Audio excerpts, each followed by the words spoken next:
আপা আপনি আসুন আপা। সূর্য কোথায়?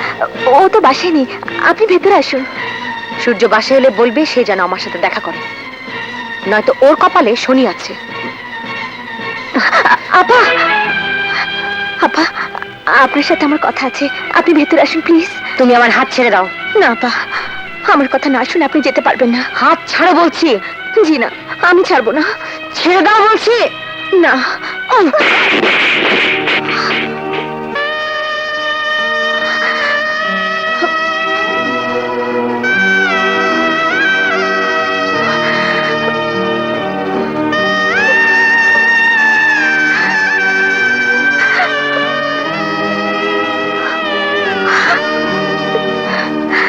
শুধু একটা নয়, আপনি আমাকে 50টা চড় মারলেও আমি দুঃখ নেব না। আপনার মনের অবস্থা আমি বুঝি আপা। তাছাড়া মেহমান যদি শত্রু হয়, তবু অন্তত এক গ্লাস পানি না খাইয়ে তাকে বিদায় দিতে নেই।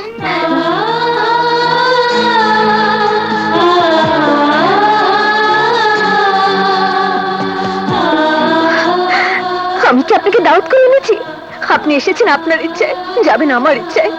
এটাই আমাদের সমাজের নিয়ম।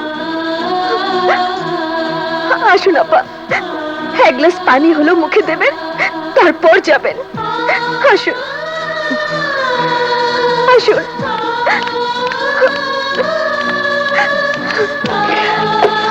বসুন।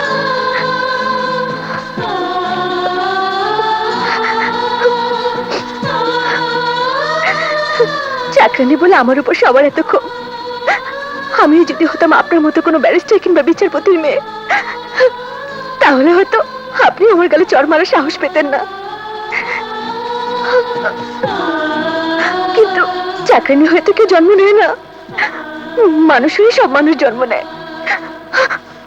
আমি মানুষেরই জন্ম নিয়েছিলাম, কোনো ধনীর দুলালি না হলেও বিশাল মনের একজন আদর্শ শিক্ষকের ঘরে আমার জন্ম। আমিও স্টুডেন্ট হিসেবে খুবই ভালো ছিলাম, ক্লাসে কোনোদিন দ্বিতীয় হইনি। কিন্তু ভাগ্যদোষে আজ হয়ে গেছি চাকরানি, মানুষের চরম অবহেলার পাত্র।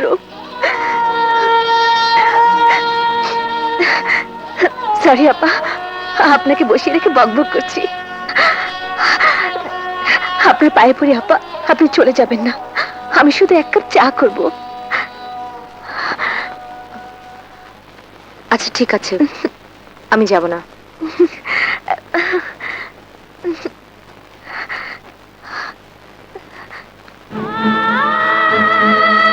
কোনো ধনী দুলালি না হলেও বিশাল মনের একজন আদর্শ শিক্ষকের ঘরে আমার জন্ম।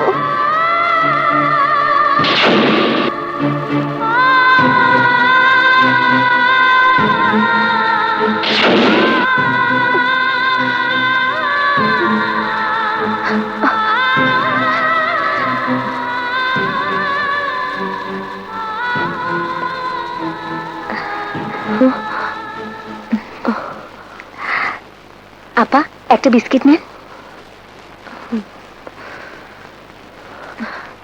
আচ্ছা, তখন তুমি বলছিলে তুমি একজন শিক্ষকের সন্তান।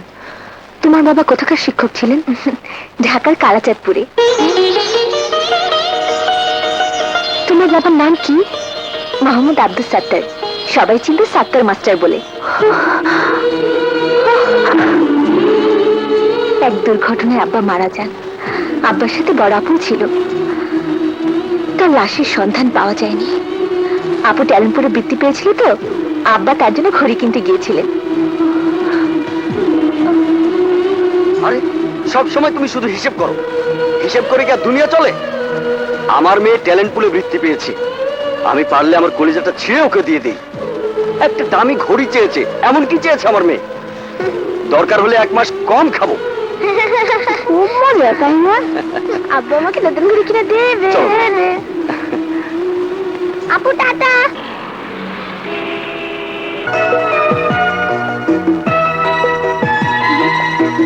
খুব সুন্দর হয়েছে না মা?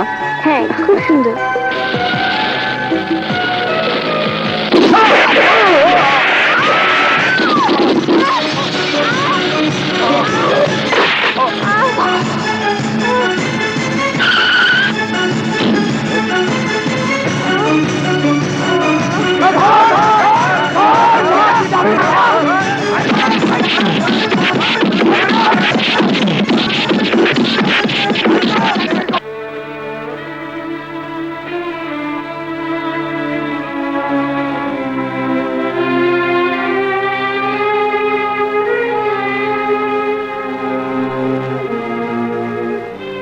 2টা মাস তুই মৃত্যুর সাথে লড়াই করেছিস, এরপর আস্তে আস্তে ভালো হতে শুরু করেছিস।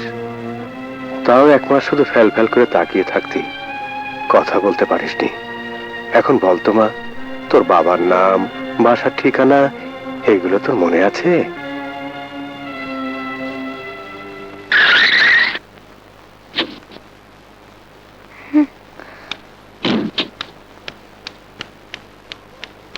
আম্মু, আম্মু, আম্মু, আম্মু। কি ব্যাপার?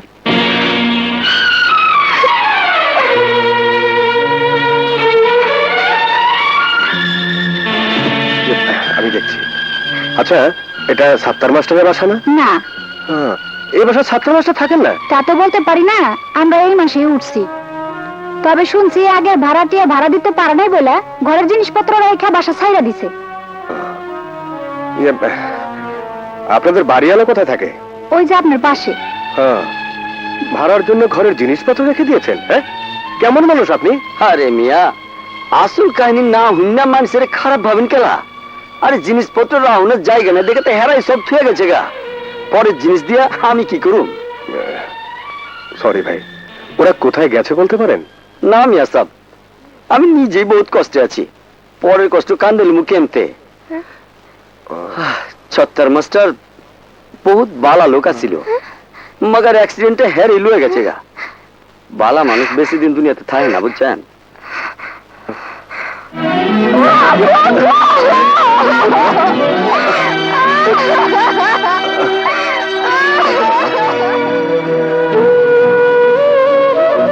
আপা, আপা, আপা, কিছুই তো খাচ্ছেন না।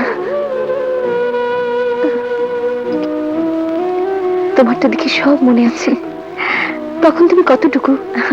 মনে থাকবে না কেন? আমি তখন ক্লাস 3-তে পড়ি। আমি খুব ভালো ছাত্রী ছিলাম। আব্বা আমাদের 2 বোনকে কত যে ভালোবাসতেন। আমার বড় আপুর নাম ছিল ডালিয়া, আমার নাম আলিয়া। বাবা ডাকতেন ভালো আর আলো বলে। দুজনকে 2 কোলে নিয়ে বলতেন, আমার 2 কোলে 2 কোটি টাকা। কি আর বলবো আপা, আল্লাহ সবাইকে নিয়ে গেলেন, শুধু দুঃখ শোয়ার জন্য বাঁচিয়ে রাখলেন আমাকে। আচ্ছা, মার কি হলো? আব্বা মারা যাবার পর আমরা তো সাগরে পড়ে গেলাম। মা তো দিশেহারা। ঘরের টুকটাক জিনিসপত্র বিক্রি করে 1-1.5 মাস চললো। এরপর আর চলে না। একবেলা খাইতে 2 বেলা না খেয়ে থাকি। বাড়িওয়ালা ভাড়ার জন্য চাপ দেয়। মা কাজের জন্য পাগল হয়ে গেল। এর মধ্যে লতিফ মামা একদিন বাসায় এলো। মা তার কাছে কেঁদে পড়লো। লতিফ মামাটাকে? আব্বার এক পরিচিত লোক, আব্বাকে খুব ভালোবাসতো। আপনি চেনেন তো লতিফ মামাকে? ওই যে সূর্যদের বাড়ি দারোয়ান। ও, তারপর কি হলো বলো না। কি হবে আপা সেসব দুঃখের কথা শুনে? না না, বলো। তোমার কথা শুনতে শুনতে আমি আমার কষ্ট ভুলে গেছি। তারপরে মাস 2 থাকলাম আমরা আমাদের বাসায়। পরে বাড়ি ভাড়া দিতে না পেরে মা ঘরের জিনিসপত্র বাড়িওয়ালাকে দিয়ে বাড়ি ছেড়ে দিলেন। আমাকে নিয়ে আশ্রয় নিলেন লতিফ মামার বাসায়। লতিফ মামার মাকে নিয়ে আসেন সূর্যদের বাসায় এবং সূর্যর মাকে অনুরোধ করেন একটা কাজ দেবার জন্য। সূর্যর মা বাসায় কাজ করার কথা বললে মা রাজি হয়। কি করবে, লতিফ মামার ঘরে জায়গা হয় না। তাছাড়া আমাদের জন্য অনেক কষ্ট হয় বলে মা রাজি হয়। ব্যাস, একজন শিক্ষকের স্ত্রী কয়েক মাসের ব্যবধানে হয়ে যায় চাকরানি, আর আমি হয়ে যাই চাকরানির বাচ্চা চাকরানি। তারপর মার কি হলো? মার কি হলো জানি না। ওই বাড়িতে কাজ করতে করতে মারা গেলেন। আমি নিজে দেখিনি, শুনেছি সিঁড়ি থেকে পড়ে মাথায় আঘাত পেয়ে মারা গেছে। তখন তুমি কতটুকু? আমি তো এরকমই। ওই বাড়িতে ওঠার মাসখানেকের মধ্যে মারা গিয়েছেন মা। তারপর ওরাই আমাকে লালন পালন করেছে।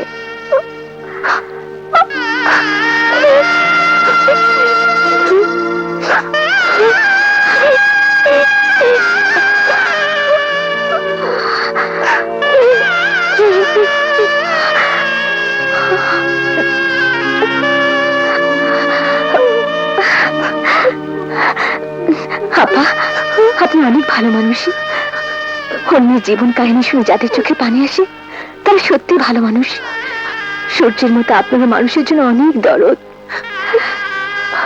আপা, আমার গল্প শুনে আপনার তো কিছুই খাওয়া হলো না। না, আরেকদিন এসে চা খাবো, এখন আমি যাই। আপা, আসল কথাই বলা হয়নি। আমার দ্বারা আপনি অনেক কষ্ট পেয়েছেন। আপনার যত খুশি আমাকে শাস্তি দিন, তবে সূর্যকে কিছু বলবেন না, ওর কোনো দোষ নেই। তারপর আমি আপনার কাছে ক্ষমা চাই, আমাকে মাফ করে দিন। তোর জীবনের গল্প শুনে আমার জীবনের সব কষ্ট দূর হয়ে গেছে। তোর কষ্টের কাছে আমার কষ্ট তো কিছুই না, কিছুই না।